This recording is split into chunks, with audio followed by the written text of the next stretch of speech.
Donald Trump and Steve Bannon. There, obviously, the whole January 6th commission is going on. Evidence is coming out showing just how many Republican politicians were a part of this January 6th terrorist event. So while I guess I could have transitioned talking about so many of us are spending more time in jail for marijuana than these clowns are going to spend in jail for trying to overthrow our government. That said, this investigation is coming along.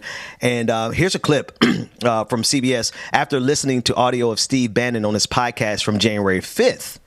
Right before the January 6th incident. Representative Benny Thompson, chair of the January 6th committee, tells CBS's Margaret Brennan, there's no question the worst kept secret in America is that Donald Trump invited individuals to come to Washington on January 6th. He said all hell would break loose. Steve Bannon was part of the promotion. So here, if everybody wants to know how it happened, here's a clip. Let's take a listen in. I'd like viewers to listen to a portion of Steve Bannon's podcast from the day before that riot. All hell is going to break loose tomorrow. It's going to be moving. It's going to be quick. And all I can say is strap in. The War Room, a posse. You have made this happen, and tomorrow it's game day. How premeditated was this attack?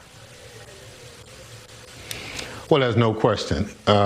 Clearly, the direction of the committee is to look at that premeditation to make sure that we identify it. But the worst kept secret in America is that Donald Trump invited individuals to come to Washington on January 6th. He said all hell would break loose. Steve Bannon was part of the conversation and the promotion of January 6th, the very podcast we just listened to. Talks about it. Yeah. Steve Bannon was in the War Room, and he was in the Willard Hotel doing a lot of things. So that's why we subpoenaed him. That's why we felt it was important for the committee and staff to depose him. Now, I got one more clip before we talk about this.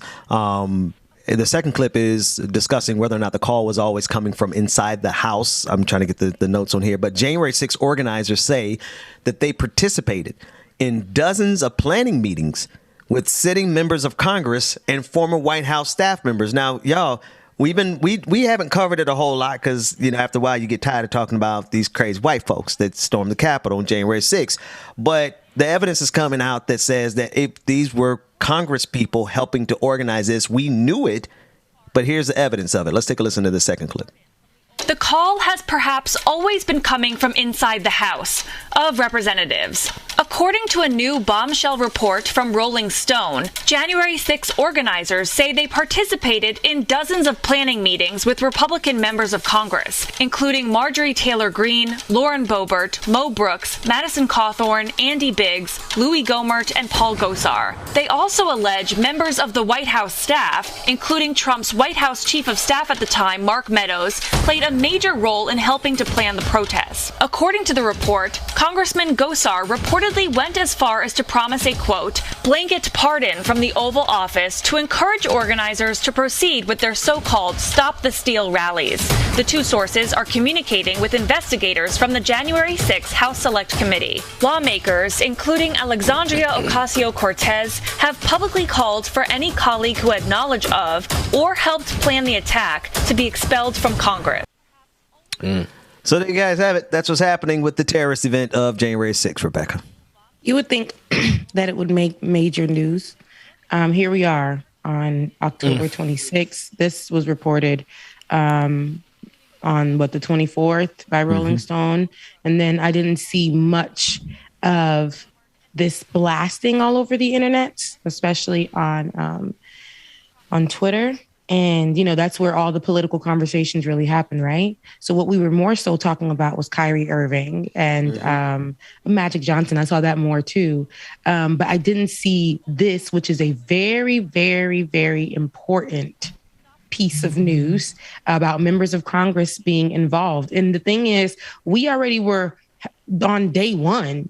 We already named these members of Congress as being involved, right? As just us knowing by speculation or by their ties with Facebook and their postings on Facebook, where they were on that day. We had to be the federales. Okay, because the federal the feds weren't doing their job. right. The police officers on the outside weren't doing their job because they were protecting these people.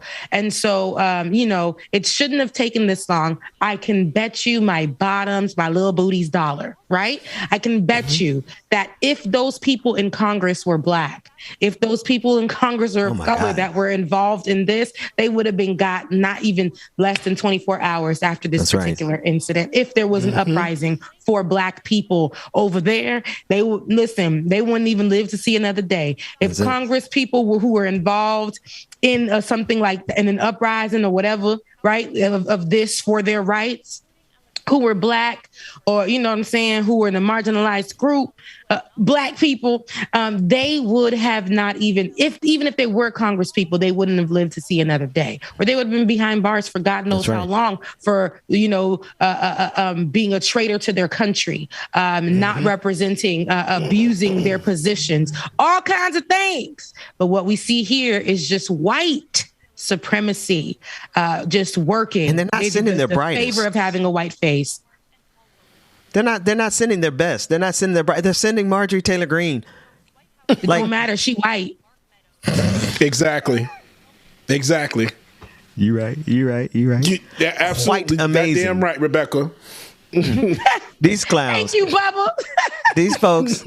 Girl. It don't matter. Look at these. Look. You think a Black person could get away with this mess right here in front of the Cap? Man, we would have been gunned down in real time. Yeah, because even the Black ones that was out there, you see they ass got locked up. He still ain't heard nothing from them. They got locked up the second day. They've been in jail since January 7th. They've been in jail since January 6th. Hell, you talking about? It's 3:34 in the afternoon. They got arrested. Look, the uprising started at 3:30. By 3:35, they was in jail, baby. Every Black person. Yeah, that's like, did y'all see the dude that's been in jail the longest behind this is the Black dude who never even went to the Capitol. Wait a minute. Yeah. How you get arrested and you ain't even go? I think it was yesterday, the day before. He was like involved in some of the planning, but he been in jail longer than anybody, and he never went to DC. And look here. Man, how you get arrested on your day off?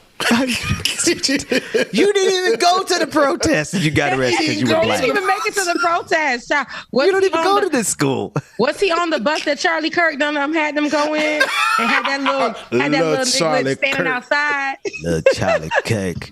We on to you, little Charlie. Listen. He couldn't get on the bus. He tried to sit. He tried to sit in the back of the bus. And they was like, "You got to sit in the back." And he's like, "I'm just going to get off this since there's no equality. I thought there was equality on here, and there's no equality, diversity, and inclusion." Because they tried to put him on the back of the bus. That's why. That's the only reason he didn't make it.